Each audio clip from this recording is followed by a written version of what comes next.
Ce que j'aurais dû savoir, c'est qu'il ne faut pas lancer plusieurs business quand on n'est pas suffisamment préparé. Il ne faut pas lancer des business par effet de mode. Il ne faut pas lancer des business parce que tu es passionné par le domaine dans lequel tu es en train de te lancer. Il faut te lancer dans un business quand tu sais comment tu vas faire pour gagner de l'argent avec ce business-là. Et au départ, il faut réduire au maximum les intervenants. Au maximum. Quand tu auras maîtrisé comment le business fonctionne, ça veut dire que tu auras déjà acquis l'expérience qui te permet de devenir un chef d'orchestre. Parce que quand tu fais la chorale, tu commences d'abord au début. On va d'abord te faire un test pour voir quel est le pupitre dans lequel tu t'en sors le mieux. Et dès qu'on va voir le pupitre dans lequel tu t'en sors le mieux, tu vas faire tes classes. Tu vas venir aux répétitions, tu vas répéter, tu vas répéter. Parfois, on va te dire qu'à la messe, tu ne chantes pas la messe. À la messe, tu vas t'asseoir, tu écoutes les autres chanter, tu ne chantes pas. Parfois, moi, ça m'a pris pratiquement 6 mois avant de chanter la première fois. Tu ne chantes pas. C'est-à-dire que tu fais les répétitions tous les jours, mais à la messe, tu viens juste, tu écoutes. Après, tu viens. Si tu manques les répétitions une seule fois, tu es ajourné peut-être de 7 répétitions encore que tu dois faire. Donc, on ne compte plus la fois là. La fois là devient fois 7. Et c'est qu'on va se rassurer que tu maîtrises déjà, qu'on va t'aligner que, OK, dimanche prochain, tu t'habilles et tu vas commencer. Quand tu vas maîtriser ton pupitre, on va commencer à te former sur les autres pupitres. Et pour que tu maîtrises tous les pupitres, il faut que tu maîtrises le solfège.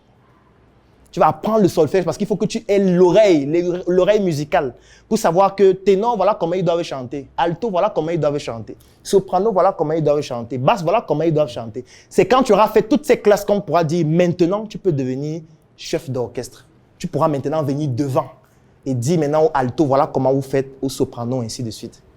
Mais ce que nous on fait actuellement, c'est que personne ne veut faire ces classes-là. Tout le monde veut devenir directement chef d'orchestre. Donc, et ce qui a rendu ça facile, c'est Internet. Internet a rendu le fait de devenir chef d'orchestre plus simple. Ça veut dire que ce soir, tout le monde peut devenir chef d'orchestre.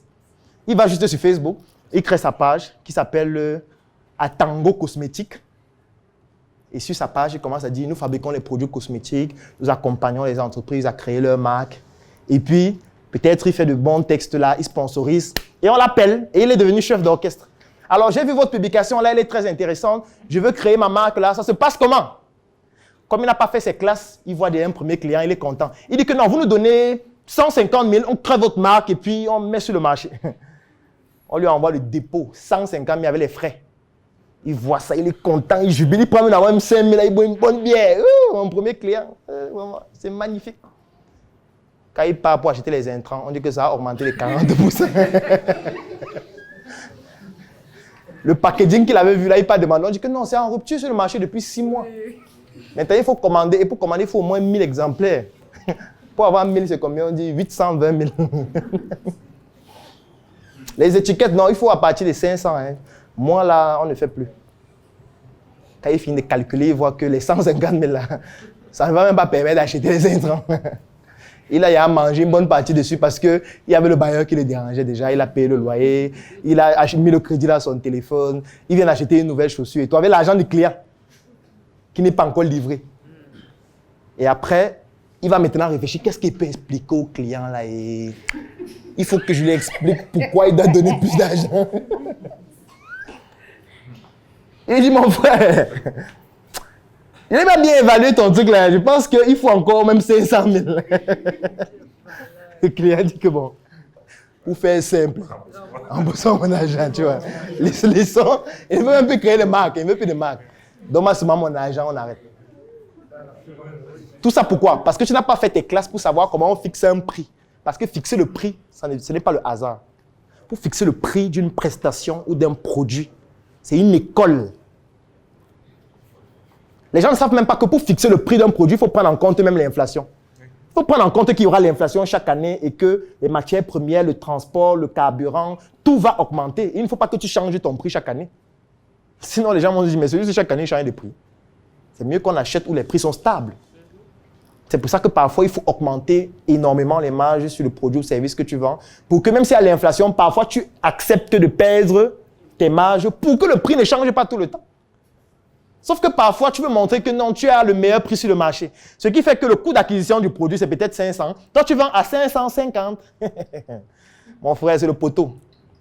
le poteau qui va se produire. Parce qu'il suffit juste que le prix d'une seule matière première augmente pour que tu sois déjà en train de vendre à perte. Le problème qu'on a, c'est qu'on ne veut pas apprendre. On veut devenir patron un peu trop vite. C'est pour ça que je disais au début qu'à certaines personnes, je vais leur dire, il faut tout arrêter. Il faut devenir d'abord salarié maintenant. Tu cherches un endroit où tu peux travailler. On te donne le travail à faire, tu fais. Tu deviens humble, vraiment. Tu arrêtes avec l'arrogance. Arrête d'être pédant. Prends un travail, on te dit fais ça, tu fais bien. Dès qu'on t'évalue, on voit que c'est bien fait. Tu passes à l'étape suivante, tu valides tes classes. Et quand tu vas valider, tu deviendras un chef d'orchestre. Et tu pourras maintenant lancer d'abord un business. Parce que deux business, c'est deux complexités totalement et radicalement différentes. Et j'ai dit que les deux business doivent avoir un fil conducteur qui les lie, les deux. De telle sorte que même certaines ressources du premier peuvent intervenir dans le deuxième et vice-versa. Ce que j'explique depuis le début, c'est l'introduction au thème. On n'a pas encore commencé. Donc, tout ce que j'explique là, c'était juste pour entrer dans le sujet. Donc, avant d'entrer dans le corps du sujet, je vais prendre quelque chose. La mission est simple. Voici une arme capable de changer le mindset du continent africain. Détruire l'obésité de l'inconsistance intellectuelle dans laquelle se cache le coffret VIP. Il possède une arme contenant 200 heures de formation et 8 ans d'expérience entrepreneuriale. Recevez le pouvoir de devenir une meilleure version de vous-même. Armez-vous de cette clé pour une réussite entrepreneuriale.